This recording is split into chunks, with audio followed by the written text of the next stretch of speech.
முந்திரி கொட்டை எல்லாத்தையுமே வந்து காய போட்டாச்சு. ஃபுல்லாக வெயிலில் வந்து சரக்க காஞ்சா தான் வந்து எடுத்து வைக்க முடியும். ஸோ இது ஃபுல்லாகவே வெயிலில் நல்லா காய போட்டுட்டு இன்றைக்கி நான் உங்கள் கூட நிறைய டிப்ஸ் வந்து ஷேர் பண்ணிக்க போகிறேன். இந்த எல்லா டிப்ஸுமே கண்டிப்பாக யூஸ்ஃபுல்லாக இருக்கும். வாங்க என்னென்ன டிப்ஸ்ன்னு பார்க்கலாம். அண்ட் அதுக்கு முன்னாடி என்னுடைய சேனலில் வெறும் டிப்ஸ் மட்டுமே போட்டுட்ருக்கேன். 60 டிப்ஸஸ் 40 டிப்ஸஸ்னு 100 டிப்ஸ் கூட போட்டுட்ருக்கேன். ஸோ அந்த டிப்ஸ்லாம் நீங்கள் ஃபுல்லாக பாருங்கள், உங்களுக்கு ரொம்பவே யூஸ்ஃபுல்லாக இருக்கும். அதுக்கு நீங்கள் சேனலை சப்ஸ்கிரைப் பண்ணி வச்சுக்கோங்க. உங்களுக்கு டிப்ஸ் பிடிச்சிருந்தா மறக்காமல் லைக் பண்ணிக்கோங்க.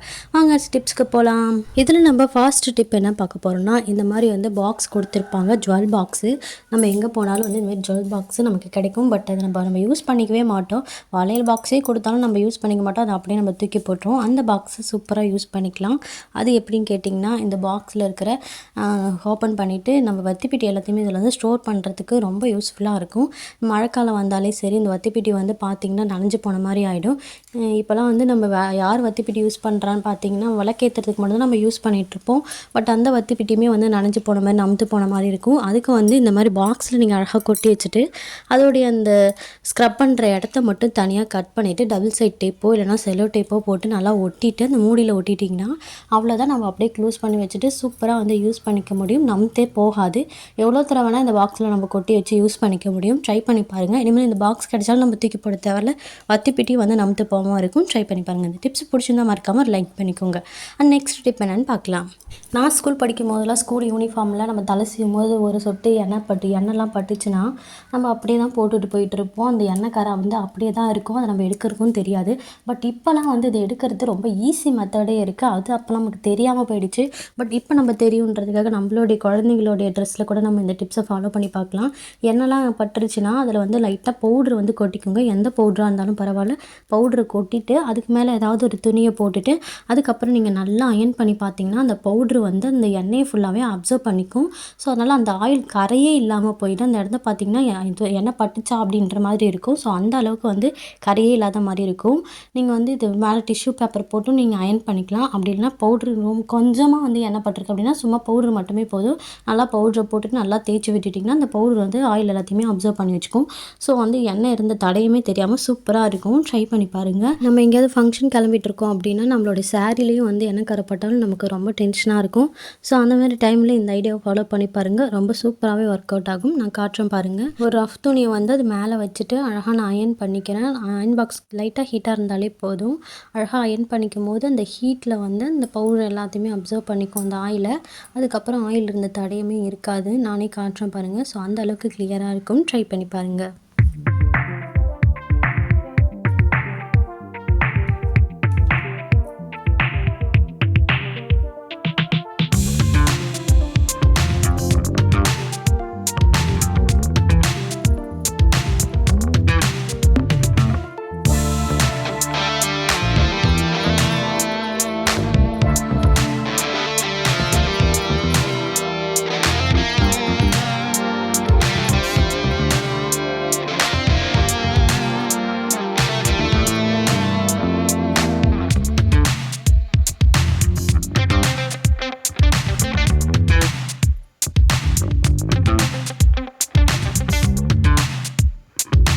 இந்த டிப்ஸ் எனக்கு ரொம்ப யூஸ்ஃபுல்லாக இருந்துச்சு. ஸோ அதனால தான் ஷேர் பண்ணியிருக்கேன். எங்கள் வீட்டு ஏசியில் வந்து தேனி வந்து கூடு கட்டி வச்சுருந்தது. ஸோ அதனால் ஏசியும் ஒர்க் ஆகாமல் போயிடுச்சு. அதை சரி பண்ண வரவங்களும் வந்து ஏசி வந்து அந்த சரி பண்ணணுன்னா நீங்கள் வந்து தேனி கூட வந்து நீங்கள் களைச்சி விட்டால் மட்டும்தான் சரி பண்ண முடியும்னு சொல்லிட்டு போயிட்டாங்க. ஸோ நாங்கள் என்ன பண்ணிட்டோம், வீட்டில் இருந்து இந்த ஹிட் இருக்குல்லையே, இந்த ஹிட்டை வச்சே வந்து அந்த தேனி மேலே நல்லா அந்த கூடு மேலே அடிச்சு விட்டோம். ஸோ அதுக்கப்புறமேட்டுக்கா அந்த கூடுக்கிட்ட வந்து அந்த தேனிகளை வராமல் இருந்துச்சு. அந்த கூடு கொஞ்சம் நல்லா யூஸ் பண்ண முடியாமல் போனதுனால எந்த ஒரு தேனியும் வரல. ட்ரை பண்ணி பாருங்கள். இதை அடிக்கிறதுனால தேனியும் மயக்கம் போட்ட மாதிரி இருந்தது. ஸ்கூலுக்கும் திரும்பி வராமல் இருந்துச்சு. ஸோ ட்ரை பண்ணி பாருங்கள். ரொம்பவே யூஸ்ஃபுல்லாக இருந்துச்சு. நம்ம வீட்டில் இருக்கிற இந்த பொருளை வச்சு நம்ம ஈஸியாக இது பண்ணிடலாம். ட்ரை பண்ணி பாருங்கள். நெக்ஸ்ட் டிப் என்னென்னு பார்க்கலாம். எலுமிச்சை பழத்தை எத்தனை நாள் ஆனாலுமே ஃப்ரெஷ்ஷாக நம்ம ஸ்டோர் பண்ணி வைக்கிறதுக்கு நிறையா டிப்ஸ் பார்த்துருப்போம். அதில் ஒரு டிப்ஸ் நான் சொல்கிறேன். இந்த டிப்ஸ் ரொம்பவே யூஸ்ஃபுல்லாக இருக்கும். ஒன்றும் பண்ண தேவையில்ல. ஒரு கிளாஸ்லேயோ இல்லை ஒரு டம்ளார்லேயோ நம்ம வந்து அழகாக எலுமிச்சை பழத்தை வந்து தண்ணிக்குள்ளார போட்டு நீங்கள் ஸ்டோர் பண்ணி வச்சிட்டிங்கன்னா எத்தனை நாள் ஆனாலும் அப்படியே இருக்கும். அது மட்டும் இல்லாமல் நீங்கள் இதை ஃப்ரிட்ஜில் கூட வைக்கலாம். ஃப்ரிட்ஜில் வச்சாலுமே வந்து இன்னும் எக்ஸ்ட்ரா நிறைய நாள் வந்து எலுமிச்சை பழம் அப்படியே ஃப்ரெஷ்ஷாகவே இருக்கும். ட்ரை பண்ணி பாருங்கள். எந்த அளவுக்கு நம்ம காஞ்சி தூக்கி போகிறதுக்கு பதிலாக நம்ம அழகாக இந்த மாதிரி தண்ணிக்குள்ளே போட்டு வச்சிட்டிங்கன்னா காஞ்சி போகாமலும் இருக்கும், ஃப்ரெஷ்ஷாகவும் இருக்கும், சூப்பராகவே இருக்கும். ட்ரை பண்ணி பாருங்கள். நெக்ஸ்ட் டிப் என்னென்னு பார்க்கலாம். நம்ம வீட்டில் மணிலாம் சேவ் பண்ணுறதுக்கு நிறைய எத்தனையோ மெத்தட்ஸ்லாம் ஃபாலோ பண்ணி பார்த்துருப்போம். நம்ம சின்ன சின்னதாக சில டிப்ஸ்லாம் நான் சொல்கிறேன். இந்த டிப்ஸ் நாங்கள் எங்கள் வீட்டில் ஃபாலோ பண்ணுற ஒரு டிப்ஸு எங்களுக்கு ரொம்பவே யூஸ்ஃபுல்லாக இருக்கும். ஸோ அதனால் ஷேர் பண்ணிக்கிறேன். உங்களால் முடிஞ்சால் நீங்கள் இந்த டிப்ஸை கண்டிப்பாக ஃபாலோ பண்ணிக்கலாம். நாங்கள் எங்கள் வீட்டில் இந்த மாதிரி உளுந்து இருக்கு இல்லையா, அந்த உளுந்தெல்லாம் வந்து முழு உளுந்தாக வாங்கி வச்சுப்போம். இந்த முழு உளுந்தை தான் வந்து கடையில் கொடுத்து நாங்கள் 2ஆக உடச்சி அதுக்கப்புறம் யூஸ் பண்ணிப்போம். இதுவே வந்து நாங்கள் 1 வருஷத்துக்கு வச்சுப்போம். ஸோ 1 வருஷத்துக்கு தேவையான அளவுக்கு வந்து நாங்கள் முழு உளுந்தாக வாங்கிட்டு அதுக்கப்புறம் நாங்களே மிஷினில் கொடுத்து உடச்சி வச்சுக்கிறதுனால நம்ம அடிக்கடி கடையில் போய் வாங்குறதோ இல்லை ப்ரைஸ் வந்து ரொம்ப கம்மியாகவும் நம்ம யூஸ் பண்ணிக்க முடியும், ரொம்ப காலத்துக்கும் யூஸ் பண்ணிக்க முடியும்.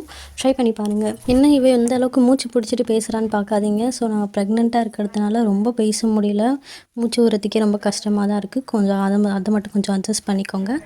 நெக்ஸ்ட்டு டிப் என்னென்னு பார்த்தீங்கன்னா, இந்த மாதிரி புளியும் வந்து நீங்கள் கிராமத்தில் இருந்தீங்களாலோ இல்லை உங்களுக்கு புளி வந்து எடுத்து தரத்துக்கு ஆள் இருக்காங்க, கிடைக்கும் எனக்கு புளி இந்த மாதிரினாலும் நீங்கள் மொத்தமாக இந்த மாதிரி புளி வாங்கி வச்சுட்டு அதுக்கப்புறம் நீங்கள் ஸ்டோர் பண்ணி வச்சுக்கலாம். நாங்கள் வந்து உரிக்காத புளியே வாங்கிட்டோம். அதுக்கப்புறம் வந்து உரிச்சிட்டு அதில் இருக்கிற சீடு எல்லாத்தையுமே எடுத்துகிட்டு அதுக்கப்புறம் நல்லா ஸ்டோர் பண்ணி வச்சுக்கிட்டோம். இதுவும் எங்களுக்கு 1 வருஷத்துக்கு வரும். 1 வருஷத்துக்கு வந்து புளி திருப்பி திருப்பி வாங்க வேண்டிய அவசியமும் இருக்காது, அந்த தொல்லையும் இருக்காது. சூப்பராகவே நாங்கள் யூஸ் பண்ணிக்குவோம். நெக்ஸ்ட் என்னென்னு பார்த்தீங்கன்னா, இந்த மாதிரி நிலக்கடலை இருக்கு இல்லையா, அந்த நிலக்கடலையும் வந்து மொத்தமாகவே மூட்டையாக வாங்கி வச்சுப்போம். 1 மூட்டை 2 மூட்டைன்னு வாங்கிட்டு அதுக்கப்புறம் அது வந்து எண்ணெய் ஆடுறதுக்கு கொடுத்துட்டு அப்புறம் நாங்கள் எண்ணெயாக ஆடி வச்சுக்குவோம். இதையும் நாங்கள் அப்படியே வச்சுக்கிட்டு யூஸ் பண்ணிக்குவோம். தேவையான அளவு கொஞ்சம் கொஞ்சமாக எடுத்து யூஸ் பண்ணிக்குவோம். அது மாதிரி வந்து நல்லெண்ணெயும் வந்து எள்ளையும் வாங்கிட்டு எள்ளையும் வந்து ஆடி வச்சுக்குவோம். இப்போ வந்து நாங்கள் எள் வந்து எங்களுடைய தோட்டத்திலே போட்டதுனால நல்லெண்ணெய் நாங்களே வந்து ரெடி பண்ணிக்கிட்டோம். அண்டு நிலக்கடலையும் வந்து நாங்கள் சம்டைம்ஸ் வந்து போட்டுருவோம். ஊடு பயிராக போடுறதுனால அப்பயும் நாங்கள் எடுத்துக்குவோம். அப்படி இல்லைனா வந்து நாங்கள் மொத்தமாகவே வாங்கிட்டும் யூஸ் பண்ணிக்குவோம். அந்த மல்லாட்டையிலேருந்து இந்த நிலக்கடலையிலேருந்து கிடைக்கிற அந்த தோல் இருக்கு இல்லையா, அந்த தோலையும் வந்து நம்ம அரைச்சி நம்மளுடைய செடிகளுக்கும் வந்து உரமாக போட்டுக்கலாம். நான் கொஞ்சமாக ஜாரில் போட்டு அரைச்சி காட்டுறேன். அதோடைய தோல் எல்லாத்தையுமே போட்டு இந்த மாதிரி அரைச்சிக்கிட்டிங்கன்னா நொர நொரன்னு கிடைக்கும். இதை வந்து நீங்கள் எந்த பிளான்ட் வளர்த்தாலுமே சரி, அந்த பிளான்ட்டு கூட கொஞ்சமாக நீங்கள் தூவி விட்டுட்டிங்கன்னா அது ஒரு உரமாக இருக்கும். சூப்பராகவே ஒர்க் அவுட் ஆகும். ட்ரை பண்ணி பாருங்கள். இனிமேல் நிலக்கடலோடைய தோலையும் தூக்கி போடாமல் நம்ம சூப்பராகவே யூஸ் பண்ணிக்கலாம்.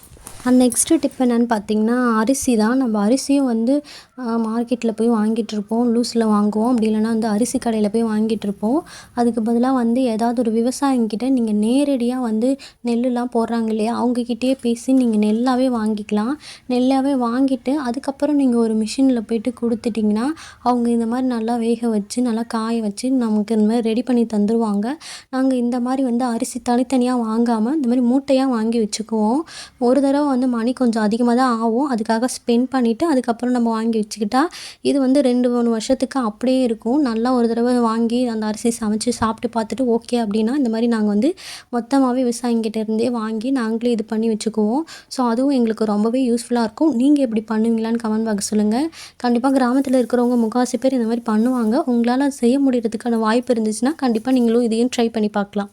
நெக்ஸ்ட்டு டிப் என்னென்னு பார்த்தீங்கன்னா, இந்த மாதிரி வந்து கொல்லிமலையிலேருந்து எடுத்துகிட்டு வந்த இந்த மாதிரி மிளகு, சீரகம், சோம்பு, வெந்தயம், கடுகு இந்த மாதிரி எடுத்துகிட்டு வருவாங்க.